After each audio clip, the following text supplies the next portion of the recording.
बिस्मिल्लाहिर्रहमानिर्रहीम अस्सलाम वालेकुम। सुप्रीम कोर्ट से मैं हूं इब्रार हुसैन अस्तोरी और मेरे साथ वसीम मलिक साहब मौजूद हैं। सुप्रीम कोर्ट के सहाफ़ी हैं, पब्लिक न्यूज़ से वाबस्ता हैं। सुप्रीम कोर्ट में होने वाली तब्दीलियों के बाद मंजरनामा यकसर जो है वो बदलता हमें नज़र आ रहा है। ख़ास तौर पे याया अफरीदी के चीफ जस्टिस बनने के बाद गुज़िश्ता रोज़ एक फुल कोर्ट इजलास भी हुआ। उस इजलास में बड़े बड़े फैसले भी हुए और फिर जो जजेस की नाराज़गी थी या जजेस में इख्तिलाफात थे, जस्टिस मंसूर शाह, जस्टिस मुनीब अख्तर, उनके मामलात के ऊपर भी बड़ी पेशरफ सामने आ रही है। इसके अलावा एक और बात आजकल गर्दिश कर रही है, 26वीं आईनी तरमीम में जिस तरह हुकूमत ने तरमीम करके एक बड़ा मार्का सर किया, वहीं पर 27वीं तरमीम की जो अफवाहें हैं वो भी गर्दिश करी हैं। उस हवाले से भी वसीम मलिक साहब से जानने की कोशिश करेंगे। वसीम मलिक साहब, ये बताएगा, कल सुप्रीम कोर्ट में फुल कोर्ट इजलास हुआ।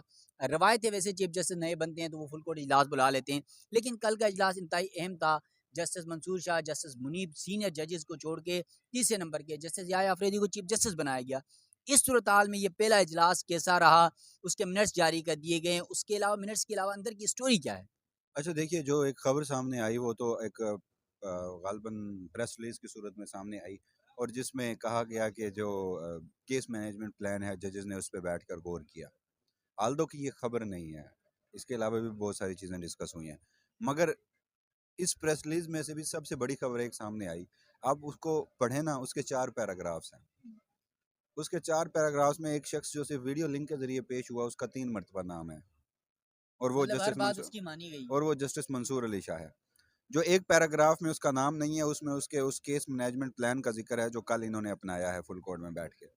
तो इससे मैं एक चीज़, ये मेरी राय हो सकती है, बहुत सारे लोग इससे इख्तिलाफ़ कर सकते हैं, मगर जस्टिस मंसूर अली शाह जिसे फ़ौजी एस्टैब्लिशमेंट और वफाकी हुकूमत माइनस करना चाहते थे, वो अब सुप्रीम कोर्ट की ड्राइविंग सीट पे हैं। यानी उनका ब्रेन चाइल्ड था केस मैनेजमेंट प्लान का। और फिर कल उन्हीं का चीफ जस्टिस याहिया अफरीदी हों या फिर सुप्रीम कोर्ट के तमाम जजेस हों, उन्होंने बैठकर बल्कि बैठे नहीं, वो जस्टिस मंसूर अली शाह के पीछे खड़े हो गए। तो एक तो चीज़ जो बज़ाहिर हमें नज़र आई, उसके अलावा भी बहुत सारी चीज़ें डिस्कशन हुई।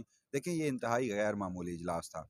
वो इजलास इस वजह से कि आप देखिए कि 26वीं आईनी तरमीम हुई और उसके बाद सुप्रीम कोर्ट ऑफ पाकिस्तान में 2 इस्तीफ़ों की बात चली कि जस्टिस मुनीब और जस्टिस मंसूर जो है वो सुपरसीड हो गए हैं, वो इस्तीफ़ा दे देंगे, वफाकी हुकूमत जो है उन्होंने अपना मनसूबा हासिल कर लिया है। मगर आप इवेंट्स को देखें, 26वीं आईनी तरमीम मंजूर होती है, उसके तनाज़ुर में पार्लिमानी कमेटी का इजलास होता है।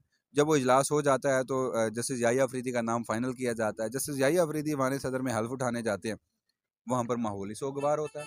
हालाँकि वफाकी हुकूमत को तो शादियाने बजाने चाहिए थे। वफाकी हुकूमत के तो हँसी चेहरे से नहीं उतरनी चाहिए थी। उन्हें बताना चाहिए था कि देखिए, हम जस्टिस मंसूर और जस्टिस मुनीब का रास्ता रोकने में कामयाब हो गए हैं। उन्हें ये तासुर देना चाहिए था कि अदलिया अगर हमारे सामने खड़ी होगी, तो फिर हम अदलिया के सामने इस तरह से खड़े होंगे जिससे अदलिया को मजबूरन सरेंडर करना पड़ेगा। लेकिन वहाँ तो जो मैं मौजूद नहीं था, हमारे बहुत सारे दोस्त वहाँ पर मौजूद थे। लेकिन वो जो अहवाल सुना हमने टेलीविज़न स्क्रीन्स पर, चेहरे देखे, वो तो कुछ और रुदात बता रहे हैं। उससे एक बात बड़ी वाज़ेह सामने आती है कि जो एक थ्योरी थी या कुछ लोग डिस्कस कर रहे थे कि जस्टिस याहिया अफरीदी का नाम इसलिए दिया गया कि ब्लफ खेला वफाकी हुकूमत ने। याहिया अफरीदी जो हैं वो रिफ्यूज़ कर देंगे, फिर हम अपने ultimate purpose justice Aminuddin Khan की तरफ जाएँगे और उन्हें चीफ जस्टिस पाकिस्तान बना देंगे। और जब जस्टिस याहिया अफरीदी को बताया गया तो उन्होंने फिर जस्टिस मंसूर और जस्टिस मुनीब से बात की, तो उन जजेस ने भी इस बात का इदराक किया कि अगर जस्टिस याहिया अफरीदी इनकार करते हैं तो हुकूमत का पर्पज़ अचीव होता है। लिहाजा उन्होंने भी मुकम्मल एतमाद के साथ जस्टिस याहिया अफरीदी को कहा कि आप हल्फ उठाइए, हम आपके साथ हैं। और फिर जस्टिस याहिया अफरीदी ने भी साथ दिया।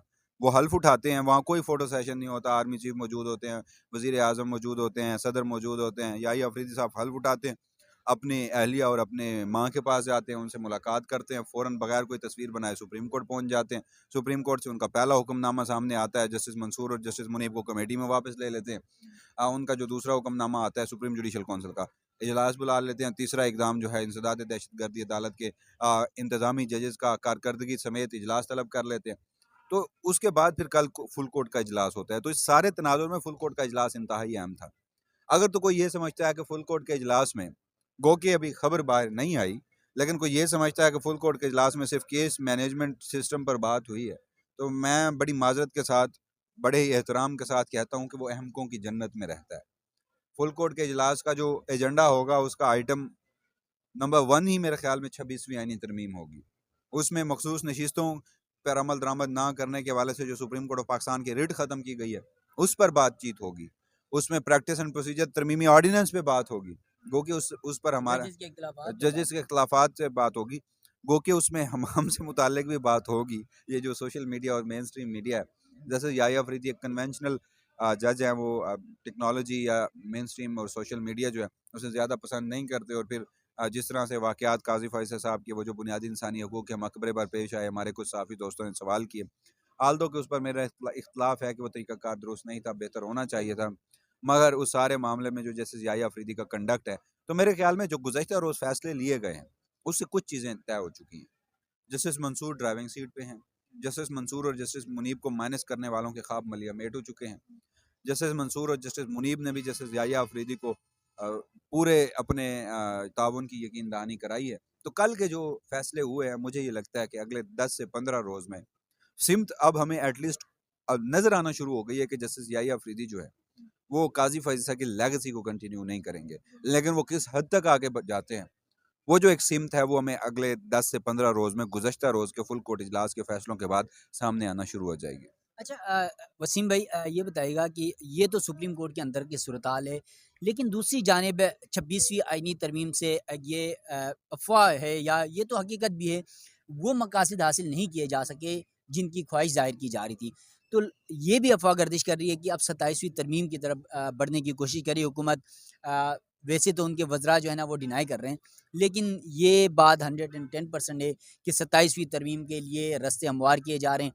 और वो 27वीं तरमीम क्या किसी पिंडी बॉयज़ के जो है वो शौक पूरे करने के लिए है या उनके मकासद पूरे करने के लिए है या फिर जो अदलिया में कुछ इनके जो गलतियाँ हो गई हैं इनसे वो दोबारा रिवाइज़ करने की कोशिश की जाए? देखिए, ये बात तो रोज़े रोशन की तरह अयां है कि बज़ाहिर तो ये पार्लिमान ने तरमीम की, और पार्लिमान को ठीक है इस्तेहकाक है एक हद तक तरमीम करने का, जब आप आइन के फंडामेंटल्स को ना छेड़ें, जब आप ट्राइकोटोमी ऑफ पावर के कॉन्सेप्ट को ना छेड़ें, जब आप इंडिपेंडेंस ऑफ जुडिशरी को ना छेड़ें। मगर इस तरमीम में वो सारे काम किए गए। अपार्ट फ्रॉम दिस, ये पार्लिमान इस फौजी इस्टेब्लिशमेंट ज़दा पार्लिमान है। ये हुकूमत इस्टेब्लिशमेंट ज़दा हुकूमत है। पार्लिमान और इस्टेब्लिशमेंट और एग्ज़ेक्टिव जो है उसने फौजी इस्टेब्लिशमेंट के सामने सरेंडर कर दिया। सिर्फ अदलिया से कुछ तवाना आवाज़ें गाहे बगाहे उठती रहती थी, उसको बंद करने के लिए इस्टेब्लिशमेंट का ब्रेन चाइल्ड था कि पार्लिमान के ज़रिए आइनी तरमीम करवाई जाए, और जो कि उतने मकासद हासिल नहीं किए गए जो अब दुरुस्त कह रहे हैं जो हासिल करना चाहते थे। अब जो 27वीं तरमीम की बात हो रही है, देखिए मंसूबा क्या था? मंसूबा ये था कि 26वीं तरमीम में आप सुप्रीम कोर्ट में आइनी बेंचेस बना दीजिए, वो बहाल हो जाएँ, फ़ाल हो जाएँ, काम शुरू कर दें, और फिर जो मखसूस नशिस्तों का जो रिव्यू है वो उस आइनी बेंच के सामने हो। आइनी बेंच जस्टिस अमीनुद्दीन खान की सरबराही में हो, और उसमें काज़ी फ़ायज़ी ज़दा जजेस जो हैं वो बैठें, और वो वफाकी हुकूमत और फौजी इस्टेब्लिशमेंट की सहूलतकारी करके जो रिव्यू है उसे मंजूर करें, मखसूस नशिस्तें दोबारा हुक्मरान इत्तेहाद को मिल जाएँ। उसके तनाजुर में हुक्मरान इत्तेहाद को कौमी असम्बली में तो नंबर गेम जो है वो पूरा हो जाए। सेनेट में केपी में इलेक्शन हो, मज़ीद 4 सेनेटर मखसूस नशिस्तें मिलने के बाद वफाकी हुकूमत के जो अलाइज़ हैं वो हासिल करने में कामयाब हों, और यूँ सेनेट में भी नंबर गेम के वो इंतहाई करीब तरीन पहुँच जाएँ, जिसके बाद मौलाना फजल रहमान की ज़रूरत ही ना पड़े, और 1-2 पीटीआई के लोग साथ मिला के फिर एक ऐसी 27वीं आइनी तरमीम करें जिसमें आइनी अदालत का भी क़याम हो, जिसमें फ़ौजी अदालतों का भी क़याम हो, जिसमें और भी बहुत सारी चीज़ें हों। ये मंसूबा ज़रूर था, मगर अब मौजूदा वक़्त में जो मुझे चीज़ लग रही है, मुझे बज़ाहिर ये लग रहा है कि हुकूमत को 26वीं आइनी तरमीम बरकरार रहने की परेशानी होनी चाहिए, 27वीं आइनी तरमीम दूर की बात, क्योंकि जिस तरह से अदलिया ने रिस्पॉन्ड किया और जो गुज़श्ता रोज़ संजीदा नौइयत की दरखास्तें दायर हुई हैं, हम देखें कि अगर बलूचिस्तान हाई कोर्ट बार की जो 2 दरखास्तें हैं या बलूचिस्तान बार कौंसिल की, उसमें जो वकील हैं वो मुनीर मलिक साहब हैं। इससे ये तासुर मिलता है कि जो सिंध हाई कोर्ट है या सिंध हाई कोर्ट बार है या सिंध बार कौंसिल है, वो इन आइनी तरामीम के ऊपर ऑन बोर्ड है, क्योंकि उनकी जो एपेक्स बॉडी है, वकला से हमारी बात हुई तो वो कहते हैं कि वो गवर्नमेंट के बड़े करीब है। तो लिहाजा मुनीर मलिक साहब जो हैं, उनका एक जो पर्सनैलिटी है वो अदलिया में एक बड़े मोतबर नाम जाने जाते हैं। वजह उसकी एक तो साबिक़ सदर सुप्रीम कोर्ट बार एसोसिएशन है, उसके बाद जो एक पहली वकला तहरीक खड़ी हुई थी उसके वो रूह रवां थे। तो उनकी जो ड्राफ्ट पटिशन है वो गुज़श्ता रोज़ जब मैंने पढ़ी, अभी सदर के इलेक्शन लड़ रहे हैं आज।